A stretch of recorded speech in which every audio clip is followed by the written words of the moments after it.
इसमें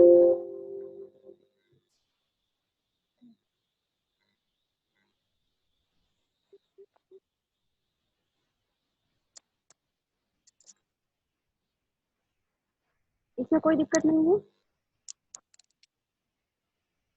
इसमें नहीं मैम, इसमें हम भी उसमें दिखा बता दीजिए, उस क्रॉस दिखाते हैं, पॉइंट दिखाते हैं पास आने पे। ये वाला है ना। देखो इस नियम को हिंदी में देखो यहाँ पर क्या लिखा है, दाहिने हाथ का प्रहसन नियम। ठीक है, तो इसमें कोई कंफ्यूजन नहीं है, इसको राइट हैंड थंब रूल भी कहते हैं और दाहिने हाथ का प्रहसन का नियम भी कहते हैं। ठीक है, दोनों सेम है। इसमें क्या करते हैं कि जैसे कोई भी छड़ होगा या फिर कोई कुंडली भी होगी, तो कुछ भी उसको आप पकड़ने का ऑप्शन तो रहता ही है। ठीक है, तो पकड़ना किससे है, इस 4 उंगली से उसको यस पकड़ना। मैम। ठीक है, और ये जो अंगूठा रहेगा वो किधर शो करेगा, या तो ऊपर की तरफ या तो नीचे की तरफ। ये डायरेक्शन हो सकता है, ये डायरेक्शन होता है, कुछ भी हो सकता है। ठीक है, आप जिस तरीके से छड़ को रखोगे उस पर डिपेंड करता है कि अंगूठा आपका किधर होगा, है ना। बता रहे हैं। एक एक लोग आए हैं।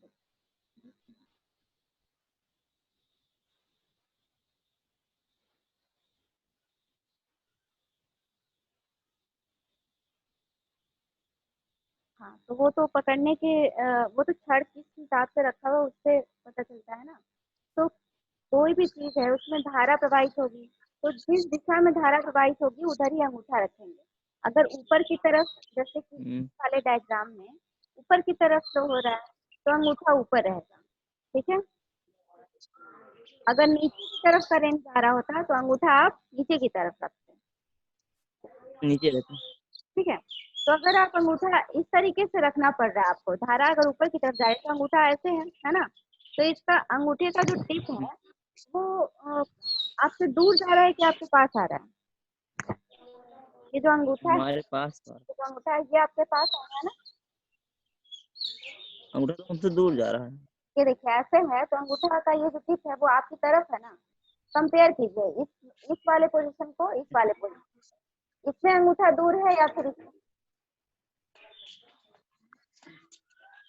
इससे तो अंगूठा दूर है मैम। ये वाला अंगूठा का जो टिप है ये ज्यादा दूर है कि इस तरह से रखोगे तो ज्यादा दूर होगा।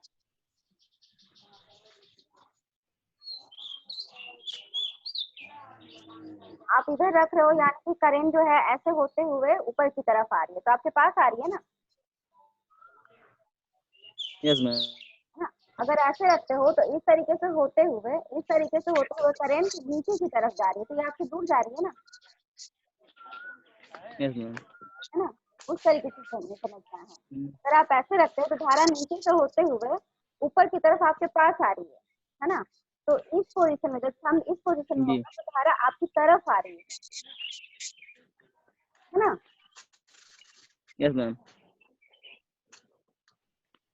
तो जब आपकी तरफ आएगी तो उसको किस तरीके से दिखाना है इसमें देखिए, इसमें भी अगर आप ध्यान पॉइंट से हाँ, पॉइंट से लिखिए। आपको डॉट से दिखाना होगा, तभी आपको ये फील होगा कि धारा जो है आपसे दूर जा रही है, मतलब इस तरीके से है तो धारा ऊपर से नीचे की तरफ जा रही है, नीचे तो आपसे दूर जा रही है, तो दूर जा रही है तो उसको आप क्रॉस से दिखाओ। क्रॉस से। यहाँ पे डॉट। और भाई देखो ये हम अगर मान लेते हैं आपका छड़ जो है वो इस पोजीशन में है, अभी तो वर्टिकल वाला पोजीशन आपको मैंने दिखा दिया, अगर ये हॉरिजॉन्टल पोजीशन है तो बस समझना इस तरीके से कि आपकी आंखें इस तरफ है, अगर आपकी आंखें इस तरफ है तो क्या लग रहा है, धारा आपसे दूर जा रही है कि आपके पास जा रही है। दूर जा रही है। अगर आपकी आंखें, अगर आप यहाँ से देखते हैं इस तरफ से, ठीक है, ये आंखें हैं अगर आपकी, यहाँ से अगर आप देख रहे हो, अगर सुन पा रहे हो ना, यस मैम। यहाँ से अगर आप देखोगे तो आपको क्या लग रहा है, धारा आपसे दूर जा रही है कि पास आ रही है। पास आ दूर रही जा रही है। है। ध्यान से देखो तब अंत होगा। यहाँ से देखने से लग रहा है ये धारा की दिशा क्या है, आपसे दूर जा रही है ना। एरो देखो किधर है, राइट से लेफ्ट की तरफ जा रही है ना, दूर जा रही है, इसलिए यहाँ पर क्रॉस दिखाया गया है। समझ में आ रहा है कि नहीं आ रहा है। वही अगर आप यहाँ से देखो, देख रहे हो ना, ये जो मैंने ये डायग्राम बनाया अभी, आँख की तरह टाइप बनाया है, तो अगर आप यहाँ से देखोगे तो ये एरो क्या है, ये इधर से इस तरफ आ रही है, यानी कि आपकी तरफ आ रही है। देखो, आगे की दिशा क्या है, ये है, धारा की दिशा आपकी इस तरफ है,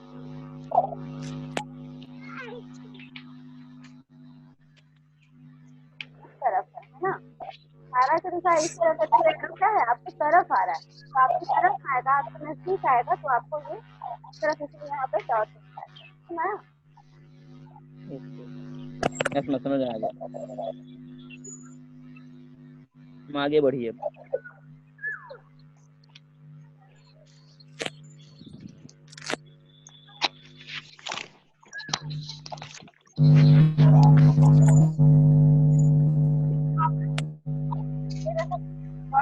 बना लो, अब हमारा नीचे से ऊपर चढ़ जाएगा, ये हमने थंब जो है वो क्या लग रहा है, और आगे तरफ आ रही है।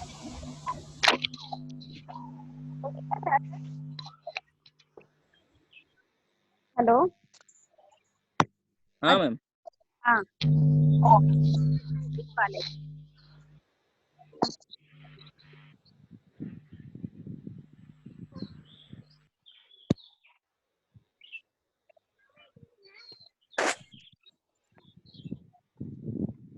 अगर आप इस वाले कंडक्टर पे अगर आप ध्यान देते हो तो धारा क्या है, नीचे से ऊपर की तरफ जा रही है ना।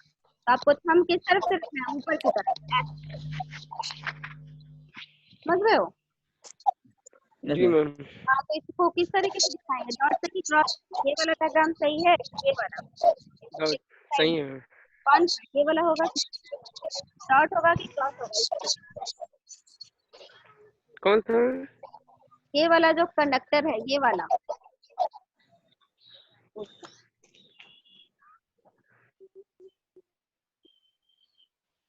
ये वाली कंडक्टर के लिए हम पूछ रहे हैं कि जो कंडक्टर है इसके लिए आप डॉट दिखाओगे या फिर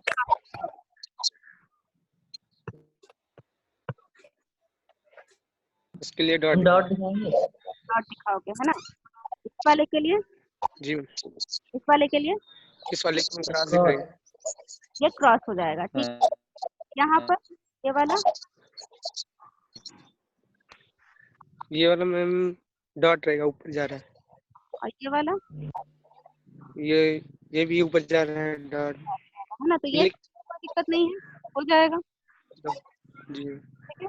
अगर आप कॉपी अगर हो पाते हैं तो आप फील्ड लाइंस अगर बना करके देखते तो अच्छा रहेगा। जैसे ये ऊपर की तरफ जा रहे हैं तो आपने ऐसे रखा, ये फील्ड लाइन बनाना आ गया है। जी। ये जो एरो का डायरेक्शन वहाँ पर दिखाया गया है, ये एरो का डायरेक्शन दिखाया गया है, ये सब जरूरी है, ये सब बेसिक्स हैं। ये सब अगर आपको अच्छे से आ जाता है तो जो सेकेंड ईयर के जितने भी चैप्टर्स हैं मशीन का, वो सब पढ़ने में आपको बहुत आसानी हो जाएगी, सब समझ में आएगा, नहीं तो आपको रटना पड़ेगा। और इतना सारा चीज, देखो ये चैप्टर बहुत बड़ा है, ये एक टॉपिक पढ़ा रहे हैं तो अभी ये तीसरा दिन चल रहा है, तो सोचो पूरा चैप्टर कितना बड़ा है, ये बहुत सारे टॉपिक्स इसके बाद, ठीक है। जी। तो बस टॉपिक आपको पढ़ाया है, तो इतना दिन इतना लंबा चल रहा है, तो सेकेंड ईयर में दोबारा तो पढ़ा नहीं पाएंगे, इसलिए इसको ध्यान से सुनना, तभी आपका नेक्स्ट ईयर भी अच्छे से निकलेगा। और इससे क्वेश्चन भी बहुत आते हैं, कोई भी आपका एग्जाम में भी आएगा, और कॉम्पिटिटिव एग्जाम भी देते हो तो इसी बेसिक क्वेश्चन बहुत ज़्यादा आते हैं, तो इस चैप्टर है और अच्छे से इसको समझना भी। तो ये फील्ड लाइन भी बनाना आ गया है ना सबको, ये वाला, ठीक। तो अब नेक्स्ट चलते हैं। हाँ, एक और चीज हम थोड़ा उस समय बता नहीं पाए थे, जरा बता देते हैं। देखो, ये आपका जैसे एक सिंगल वायर है आपका, है ना, एक सिंगल वायर है चारों तरफ, जैसे ये आपका सिंगल वायर है, इसमें कोई लूप नहीं बना हुआ है ना। तो इसके चारों तरफ जो मैग्नेटिक फील्ड बना है, उसको अगर हम कंपेयर करें, हम लूप से, जैसे ये लूप है आपका, है ना, तो किसका ये लूप है ना, एक छल्ला बना हुआ है, तो दोनों के मैग्नेटिक फील्ड को अगर हम धारा की मात्रा हम सेम फ्लो करा रहे हैं, अगर उसमें 5 एम्पियर है तो इसमें भी हम 5 एम्पियर ही फ्लो करा रहे हैं, तो किसका मैग्नेटिक फील्ड ज्यादा स्ट्रांग बनेगा?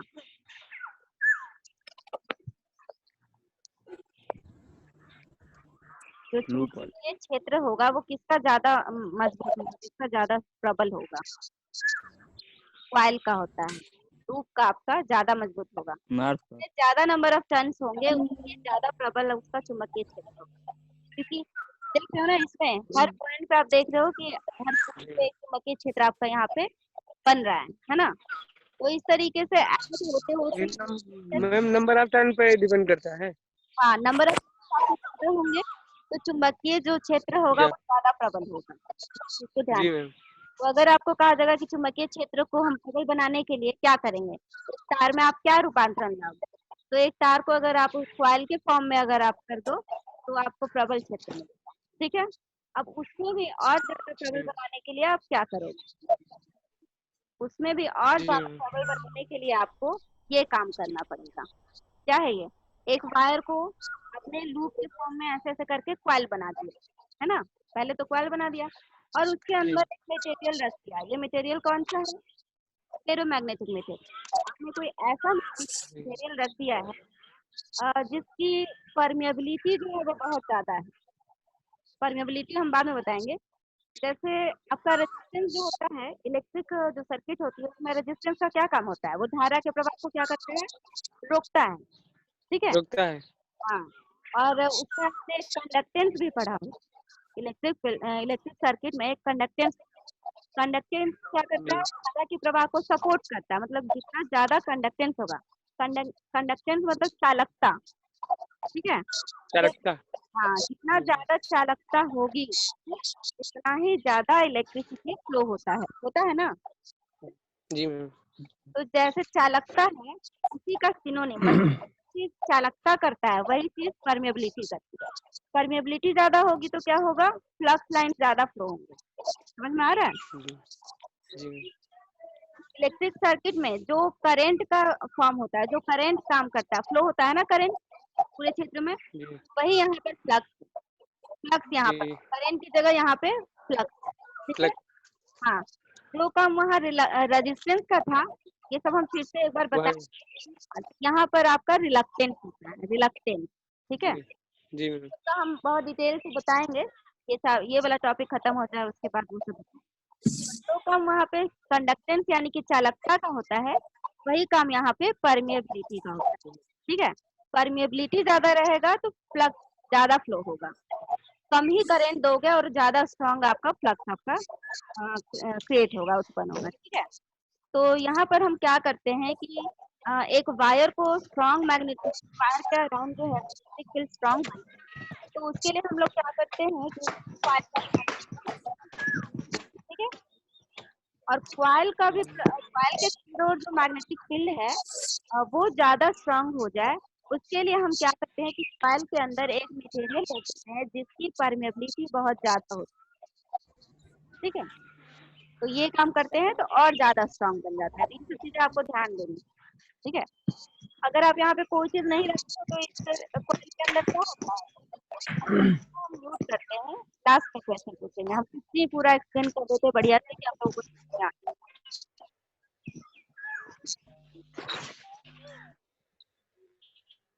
हाँ, तो मैंने बताया कि किसी छड़ को अगर आप छड़ के चारों ओर का जो चुंबकीय क्षेत्र है उसको और ज्यादा प्रबल बनाना चाहते हो तो उसको आप कॉइल का फॉर्म देते हो। उसमें लूप बना बना के उसको एक कॉइल बना देते हो। लूप और कॉइल में डिफरेंस मैंने कल बताया था। अगर सिर्फ एक छल्ला बनेगा तो उसको हम लोग लूप कहते हैं, और लूप जो है, लूप के बाद लूप, लूप के बाद लूप, मतलब कॉम्बिनेशन ऑफ लूप जो होंगे वो आपके बने, वो क्या हो जाते हैं? कॉइल हो जाते हैं। जैसे आप ये इस वाले में देख सकते हो, ये जो आपका बना हुआ है इसमें सिर्फ एक छल्ले हैं तो ये आपका लूप है। और वही यहाँ पर क्या हो रहा है? ये कॉम्बिनेशन ऑफ लूप है। ये सब देख, ये सब, ये भी आपका कॉम्बिनेशन ऑफ लूप है, बहुत सारे लूप है उसमें। तो ये आपका कॉइल बन गया। तो किसी सिंगल वायर का चुंबकीय के चारों ओर जो चुंबकीय क्षेत्र है उसको ज्यादा प्रबल बनाने के लिए हम क्या करते हैं? उसको कॉइल का फॉर्म देते हैं। और कॉइल को भी ज्यादा, कॉइल के चारों ओर का जो मैग्नेटिक फील्ड बन रहा है, चुंबकीय क्षेत्र बन रहा है, उसको भी और ज्यादा प्रबल बनाने के लिए क्या करते हैं? उसके अंदर हम एक ऐसा मैग्नेटिक मटेरियल रखते हैं जिसकी परमिएबिलिटी जो होती है वो बहुत ज्यादा होती है। ठीक है, तो ये चीज मैंने बताया था। अब आते हैं फिर से पिछले स्लाइड। ये मैंने कल बता दिया था। अब ये है परिनालिका। वही जो आपको मैंने एक फाइल बताया ना कि डिफरेंट लूप्स को अगर आप कॉम्बिनेशन ऑफ लूप्स आपके ये हो गए आपके परिनालिका। ठीक है, तो ये एक गुण पाया जाता है परिनालिका में कि ये एक चुंबक की भांति कार्य करने लगता है, जिसका एक चुंबक है, मतलब कि एक नॉर्थ पोल होगा और एक साउथ पोल होगा। तो किस साइड आपका नॉर्थ पोल बनेगा और किस साइड इसके साउथ पोल बनेगा, यहाँ पे एन बनेगा या एस बनेगा, यहाँ पे एन बनेगा या एस बनेगा। तो इसको ज्ञात करने के लिए एक नियम है। कौन सा नियम है? दाहिने हाथ की हथेली का नियम। यहाँ पर मैंने लिख भी दिया है कि चुंबकीय क्षेत्र की दिशा दाहिने हाथ की हथेली के नियम द्वारा ज्ञात की जा सकती है। ठीक है, तो किसमें चुंबकीय क्षेत्र की दिशा? वो है आपका परिनालिका की। ठीक है, तो दाहिने हाथ की हथेली का नियम होता क्या है? दाहिने हाथ, इसको आप कैसे अप्लाई करोगे यहाँ पे? तो आप दाहिने हाथ की हथेली को परिनालिका के ऊपर, जैसा कि इस पिक्चर में दिखाया गया है, इस प्रकार से रखें कि ये जो उंगली है, ये आपकी उंगली उस डायरेक्शन में मुड़े आपकी जिधर आपका करंट फ्लो हो रहा है, धारा की दिशा में हो। तो जो अंगूठा है, अंगूठा परिनालिका की चुंबकीय क्षेत्र की उत्तरी ध्रुव को का संकेत देता है। यही है आपका दाहिने हाथ का हथेली का नियम। इसको फिर से समझाते हैं। आप इसमें देख रहे हो कि करंट यहाँ से फ्लो होना स्टार्ट हो रहा है। ध्यान देना कि करंट यहाँ से आपका स्टार्ट हुआ है या यहाँ से। ये एरो आप देख सकते हो, यहाँ से स्टार्ट हुआ है, ये परिनालिका के नीचे की तरफ से होकर के फिर ऊपर आया है। तो यहाँ पर इसलिए ये एरो ऊपर की तरफ है, फिर नीचे गया है, फिर ऊपर। आप जरा कॉपी पे ड्रॉ करोगे तो समझ में आएगा। पहले नीचे, फिर ऊपर, फिर नीचे, फिर ऊपर, और उस हिसाब से आप करंट का डायरेक्शन ट्रेस करोगे कि क्या हो रहा है। तो देख रहे हैं कि सारे के सारे ये जितने भी लूप्स हैं उसमें आपका ऊपर की तरफ ही करंट। ठीक है, हमें एक ही होगा, या तो ऊपर की तरफ होगा या तो नीचे की तरफ। वो डिपेंड करता है कि करंट आपका पॉजिटिव टर्मिनल कहाँ पे है, यहाँ पर है या यहाँ पर है। यहाँ पे पॉजिटिव है तो यहाँ से शुरू हुआ है, तो इसलिए यहाँ पर आपका ऊपर की तरफ हो गया। ठीक है, तो ऊपर की तरफ करंट है तो हम इस परिनालिका को ऐसे इस तरीके से पकड़ेंगे। ये चारों जो उंगलियां हैं ये ऊपर की तरफ होंगी, और तब आप उसको ऐसे घुमाओगे। तो फिर ये अंगूठा जब आप स्ट्रेच करते हो तो किस तरफ हो रहा है आपका? लेफ्ट, लेफ्ट साइड में। तो जिधर अंगूठा पॉइंट कर रहा है वही आपका यहाँ पे नॉर्थ बनेगा। ठीक है, और बाकी जो दूसरा आपका सिरा बचा वो ऑब्वियसली साउथ पोल होगा। ठीक है, वही अगर क्वेश्चन हम थोड़ा सा चेंज कर दें, चेंज कर पाते हैं।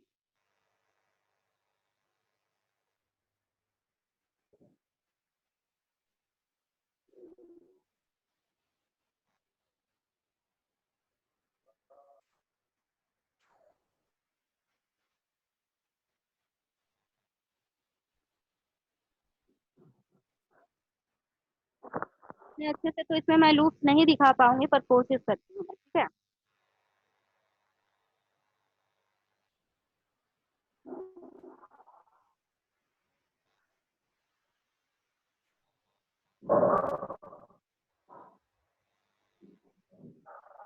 मतलब मान लो कि आपका जो करंट है वो यहाँ से स्टार्ट हुआ है, यहीं से स्टार्ट हुआ है, यहाँ से स्टार्ट हुआ है, लेकिन ये ऊपर से होते हुए फिर नीचे की तरफ इस तरीके से है।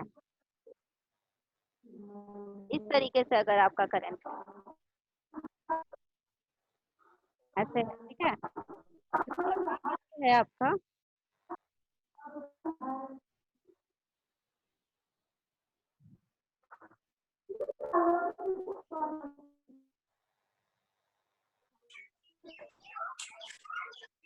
ये जो है इस तरीके से है, यहाँ से आपने ऊपर की तरफ, फिर से बनाते हैं, ये सही नहीं है। ये आपका परिनालिका को मैंने इस तरीके से दिखाया है।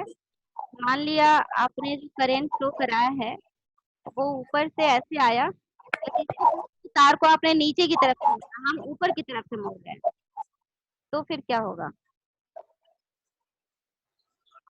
इस तरीके से, इस तरीके से अगर कर रहे हैं तो क्या हो रहा है? करंट आपका किधर फ्लो होगा?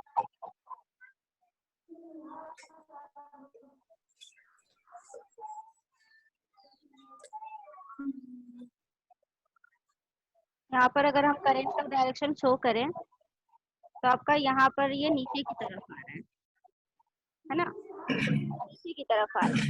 ये हम क्या कर रहे हैं, ये यहाँ से नीचे की तरफ आ रहा था।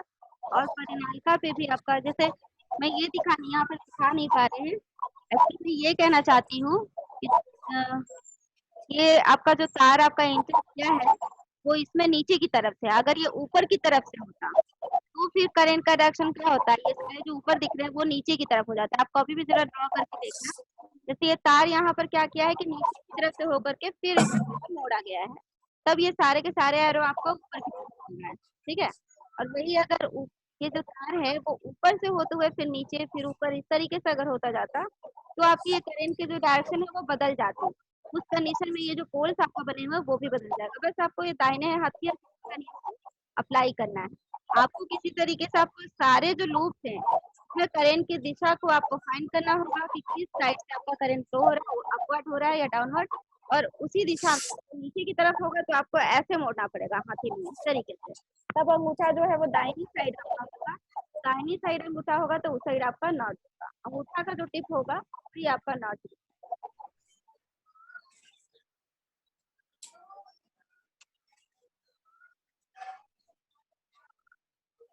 अभी मैंने सबको अनम्यूट किया है, बताओ जरा इस मीटिंग समझ में आई है कि नहीं सबको?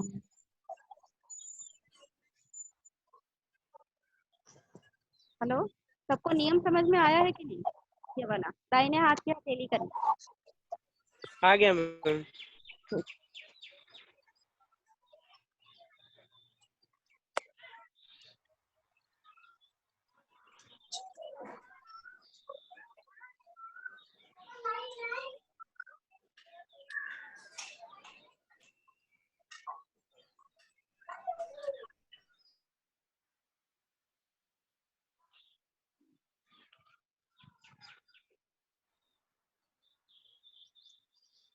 अभी लोग इतना लेट करके सब लोग अभी अभी admit। क्या हुआ मैम? अभी लोग आ रहे हैं, क्लास 11 बजे से स्टार्ट है, सबको पता है। अभी बहुत लोग आ रहे हैं,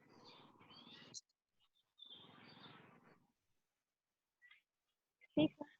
अब आपका इस ये जो आपका टॉपिक था चैप्टर का नंबर 5 मॉड्यूल का, उसका ये लास्ट टॉपिक है, अस्थायी चुंबकों के लिए चुंबकीय पदार्थ। आप कौन सा चुंबकीय पदार्थ आप यूज करोगे?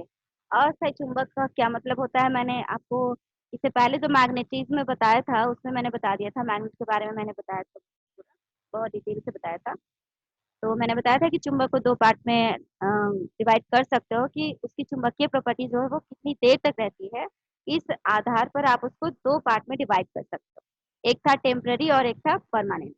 तो परमानेंट मैग्नेट तो आपका मैंने बताया था कि सबसे पहला जो परमानेंट मैग्नेट आपको नेचर में मिला था वो था लोडस्टोन, जिसका कलर जो है वो ब्लैक होता था।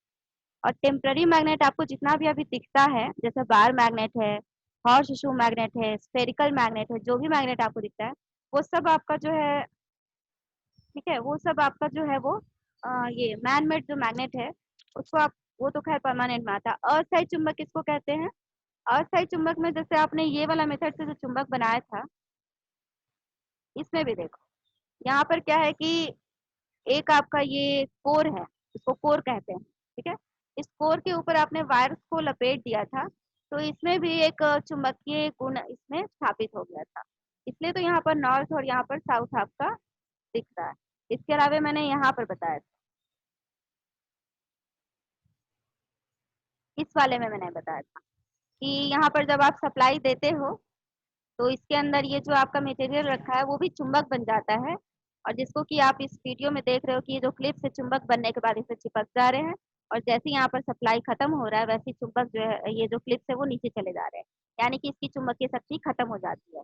जब आप यहाँ से क्लोज करते हो तब ये चुंबक बनता है, और जब ओपन कर दिए तो देखो ये चुंबकीय प्रॉपर्टी जो इसकी थी वो खत्म हो गई। तो ये है आपका टेम्पररी मैग्नेट। इस तरीके से जो मैग्नेट बनाते हैं उसको हम लोग वैद्युत चुंबक कहते हैं, और ये आपका टेम्पररी मैग्नेट। इसके अलावा भी बहुत सारे मेथड्स हैं चुंबक बनाने के, जैसे आप एक परमानेंट मैग्नेट में ही आप लोहे की कील को अगर बहुत देर तक रगड़ते हो और फिर लोहे की कील को आप अलग रख देना, तो वो जो लोहे का कील है वो भी, उसमें भी चुंबकीय प्रॉपर्टी आ जाती है। लेकिन वो थोड़ी देर के लिए होती है, ज्यादा देर के लिए नहीं होता है। ठीक है, तो अगर चुंबकीय प्रॉपर्टी बहुत कम देर के लिए होता है तो उसको कहते हैं टेम्पररी मैच। क्या मैम?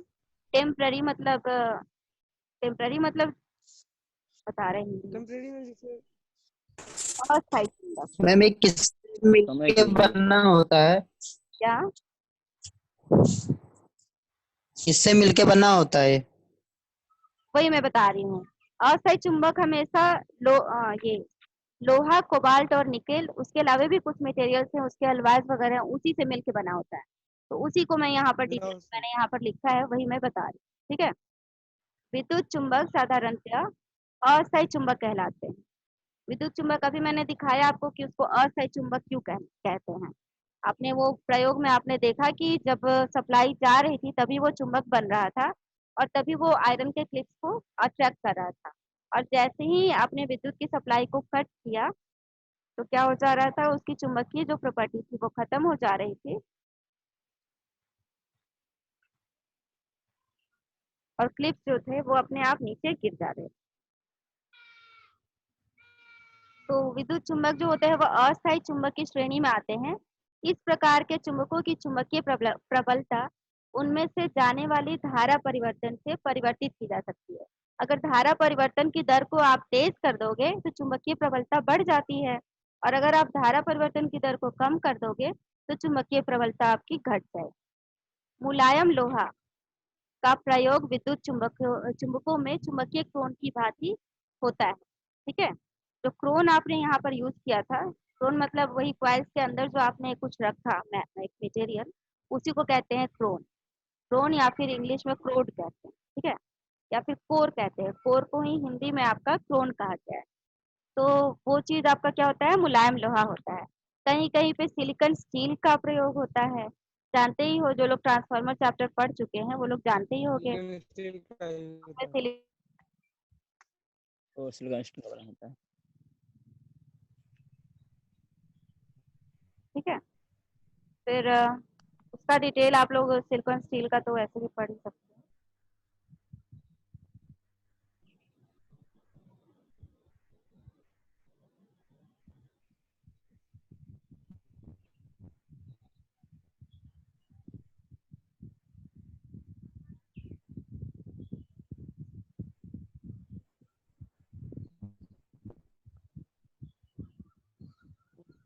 ठीक है, उसके अलावा एक और चीज आपका एग्जिस्टेंस में आया है,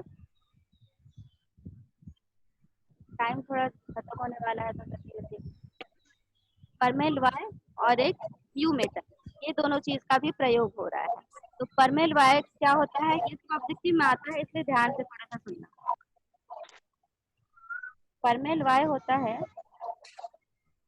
आपका लोहा और निकेल का एक अलवाय होता है, मतलब उसमें लोहा और निकेल का कॉम्बिनेशन होता है, जिसे अति निर्बल क्षेत्रों से चुंबकित किया जा सकता है। अति निर्बल क्षेत्र यानी कि आप उसमें कम करंट की मात्रा ही फ्लो कराओगे तो भी वो ज्यादा चुंबकीय, उसका जो चुंबकीय क्षेत्र होगा वो ज्यादा प्रबल होता है। इसमें ये गुण होता है, यानी कि इसकी परमेबिलिटी कैसी है, इसकी इसकी परमेबिलिटी बहुत ही हाई होती है। ठीक है, परमेलवाय इस तरीके से जो आपने लोहा और निकल को मिला करके बनाया है तो उसकी परमेबिलिटी जो है वो बहुत ज्यादा हो जाती है, इसलिए आप कम ही करंट फ्लो करा के ज्यादा अधिक प्रबल जो है वो चुंबकीय क्षेत्र पा सकते हो। इसका प्रयोग कहाँ पे करते हैं, इसका प्रयोग टेलीफोन लाइन के लिए करते हैं, टेलीफोन्स में इसका प्रयोग किया जाता है। नेक्स्ट है आपका ये म्यू मेटल के बारे में। म्यू मेटल क्या है, ये भी आपका म्यू मेटल जो है वो निकेल, तांबा, क्रोमियम और लोहा, इन चारों चीजों से मिलकर के बना है, उसी का अलवाय। ठीक है, इस ये जो म्यू मेटल है एक तरह एक अलवाय है जिसमें कि निकेल, तांबा, क्रोमियम और लोहा होता है। इसकी पारगम्यता, वही परमेबिलिटी को हिंदी में पारगम्यता कहते हैं। ठीक है, तो इसकी पारगम्यता बहुत ज्यादा होती है और प्रतिरोधकता भी इसकी बहुत ज्यादा होती है। अगर प्रतिरोधकता ज्यादा होगा तो क्या होगा, उसमें धारा जो है वो कम प्रवाहित होगी, और जितना धारा कम, जितना ही आपका जितना भी धारा प्रवाहित होती है उसी से जो मैग्नेटिक फील्ड जो इसका चुंबकीय क्षेत्र बनता है म्यूमीटर वो बहुत ज्यादा स्ट्रांग होता है। और इसका चूंकि इसमें प्रतिरोधकता ज्यादा होता है, इसकी वजह से करंट कम फ्लो होता है, तो भंवर धारा भी कम होता है। जो लोग सेकेंड ईयर में होंगे उन लोगों को पता होगा कि भंवर धारा क्या होता है।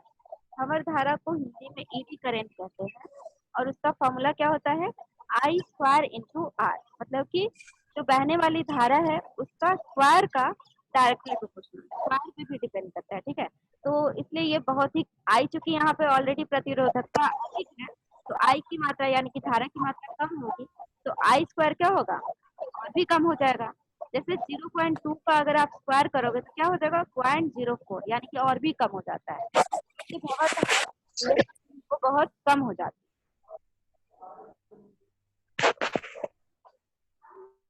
ठीक है। तो इसका प्रयोग कहाँ पे करते हैं, कहाँ पे करते हैं हम लोग, मापी यंत्र पे करते हैं। जैसे आपका सीटी हो गया, मापी यंत्र है ना, सीटी हो गया मतलब करेंट ट्रांसफार्मर, पोटेंशियल ट्रांसफार्मर, ठीक है। और चुंबकीय क्षेत्रों को अनावरित करने में इसका प्रयोग किया जाता है। ये सब इसके प्रयोग है, ये सब आप लोग याद कर लेना कि म्यूमेटल किससे मिलकर बना होता है, ये किसका अलवाय है, तो निकेल, तांबा, क्रोमियम लोहे का अलवाय है। इसकी पारगम्यता अधिक होती है, प्रतिरोधकता भी इसकी अधिक होती है, इसलिए इसका भंवर धारा का जो हानि है वो बहुत कम होता है। और इसका प्रयोग कहाँ पे करते हैं, ये सब चीजें आप लोग जानते हैं। ये लेसन आपका यहाँ पे खत्म है, ठीक है। नेक्स्ट जो लेसन आपको हम पढ़ाएंगे उसमें 48 से 50 नंबर लेसन आपका कवर होगा सिलेबस के अकॉर्डिंग। और उसका जो नाम होगा वो चुंबकीय परिपथ, स्वतः चुंबकीय परिपथ या फिर हस्तप्रेरित, वही आपका मैग्नेटिक फील्ड सर्किट होगा, self and mutually induced EMF, सबने सुना होगा। मैग्नेटिक सर्किट के बारे में बताया जाएगा जिसमें कि self and mutually induced EMF के बारे में बताया जाएगा। इस पूरे चैप्टर का मैंने यहाँ पर सारांश बनाया है, इसको आप लोग जरूर पढ़ना। इसमें लिखा है कि ऑरेस्टेड के नियम के अनुसार, सबसे पहला स्लाइड आपका ऑरेस्टेड का नियम था, तो ऑरेस्टेड का नियम के अनुसार क्या था, उसमें हम लोग एक चुंबकीय सुई लेते थे, चुंबकीय सुई को विद्युत वाहक छड़ के नीचे एवं समानांतर रखने पर सुई में छड़ के लंबवत घूमने की प्रवृत्ति होती है, यही था ऑरेस्टेड का नियम। दूसरा पॉइंट मैंने बताया था कि किसी विद्युत वाहक छड़ के चारों ओर एक चुंबकीय क्षेत्र उत्पन्न होता है, जिसकी दिशा हम लोग कैसे ज्ञात करते हैं, दाहिने हाथ के प्रहस्तन का नियम, ये मैंने बताया था। ये जो नियम बताया था दाहिने हाथ का अंगूठा का नियम, उसी को कहते हैं दाहिने हाथ का प्रहस्तन का नियम, राइट हैंड थंब रूल, सब एक ही है। तो ये नियम से हम लोग यूज करके क्या पता करते हैं, अगर आपसे पूछा जाए कि दाहिने हाथ का प्रहस्तन का नियम का प्रयोग किस लिए करते हैं, तो वो होता है, उसका प्रयोग होता है विद्युत वाहक छड़ के चारों ओर चुंबकीय क्षेत्र की दिशा बताने का। नेक्स्ट मैंने बताया था कि किसी विद्युत वाहक छड़ के चारों ओर चुंबकीय क्षेत्र को और प्रबल बनाने के लिए क्या करते हैं, उसे कुंडली में रूपांतरित करते हैं। नेक्स्ट था किसी कुंडली के चुंबकीय क्षेत्र को, छड़ का चुंबकीय क्षेत्र को प्रबल करने के लिए कुंडली में रूपांतरित किया जाता है। और कुंडली के चुंबकीय क्षेत्र को प्रबल बनाने के लिए क्या करते हैं, कॉइल के अंदर प्रोन की स्थापना करते हैं जिसकी परमेबिलिटी अधिक हो, जैसे कि नरम लोहा। इसके अलावा भी बहुत सारे एग्जाम्पल्स है।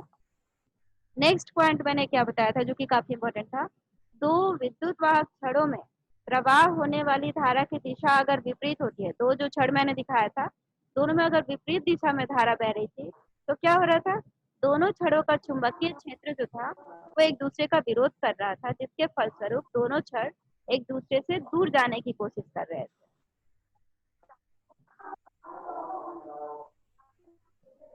ठीक है। नेक्स्ट पॉइंट आपका क्या था,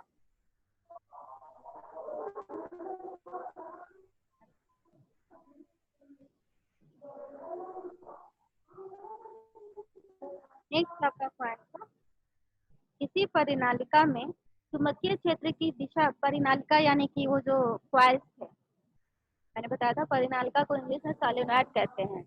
किसी परिनालिका में चुंबकीय क्षेत्र की दिशा ज्ञात करने के लिए, जो एक तरफ एन बन रहा था दूसरी तरफ एस बन रहा था, उसको ज्ञात करने के लिए क्या कौन सा नियम लगाया था हमने, दाहिने हाथ की हथेली का नियम। इसमें हाथ, ठीक है, दाहिने हाथ की हथेली का नियम उसको कहते हैं। सबको मैं अनम्यूट कर रही हूँ, कहीं कोई क्वेश्चन, सारे स्लाइड को मैं दिखाऊंगी और अगर कहीं पे किसी भी स्लाइड में कोई क्वेश्चन हो तो पूछ सकते हैं। ये वाला टॉपिक आपका खत्म हो गया।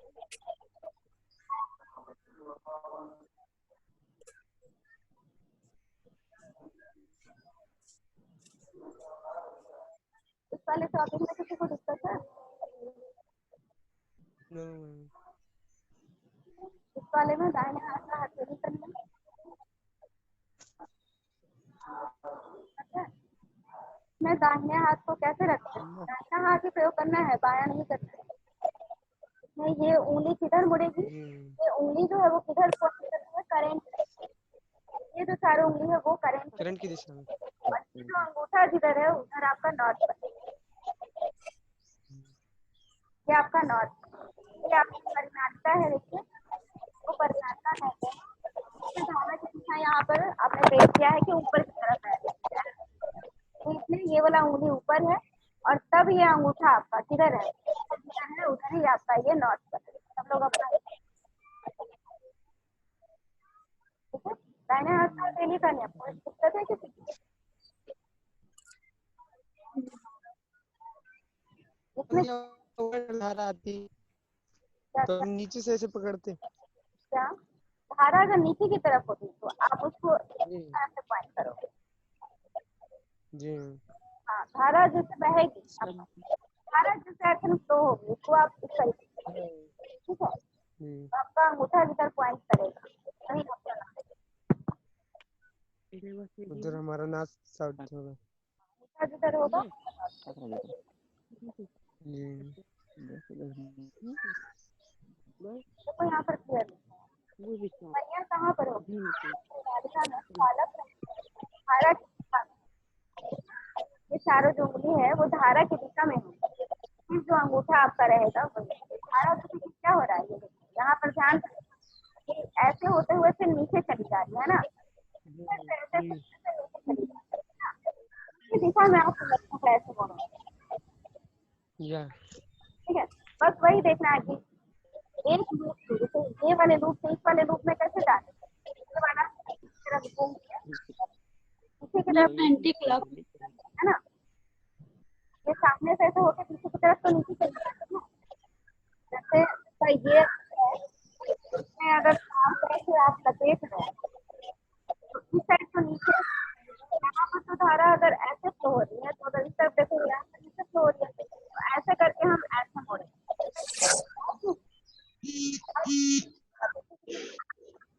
समझ में आया? कोई दिक्कत है? धारा के फ्लो का डायरेक्शन देखो, साइड आपका ऊपर दिखता है, पीछे तो नीचे की तरफ होगा ना। ये आपका